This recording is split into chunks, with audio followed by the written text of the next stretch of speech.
Petroleum मसनूआत की कीमतों में इजाफा, मुस्तरद ताजरों का शदीद रद्द-ए-अमल।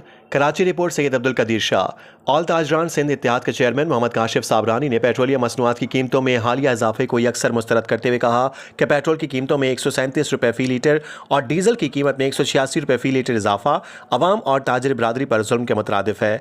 उन्होंने अपने बयान में कहा कि अवाम की कुव्वत खरीद पहले से भी शदीद मुतासर हो चुकी है, जिसके बायस कारोबारी तबका सख्त मुश्किलात का शिकार है। ऐसे में पेट्रोलियम मसनूआत की कीमतों में मजीद इजाफा ताजरों के लिए नाकाबिले बर्दाश्त बोझ बन चुका है और कारोबारी सरगर्मियां मजीद सुस्त रवि का शिकार हो जाएंगी।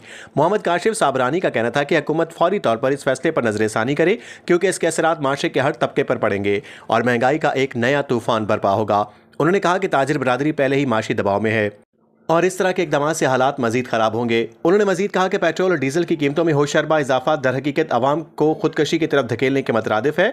कराची के ताजरों और शहरियों को शदीद मुश्किलात का सामना है, जबकि हुकूमती अय्याशियों का बोझ भी अवाम और ताजरों पर डाला जा रहा है, जो किसी सूरत काबिल कबूल नहीं। आखिर में उन्होंने हुकूमत से मुतालबा किया है कि फौरी तौर पर पेट्रोलियम मसनूआत की कीमतों में इजाफे को वापस लिया जाए और अवामी ताजरों को रिलीफ फराहम किया जाए ताकि माशी सरगर्मियाँ बहाल हो सकें।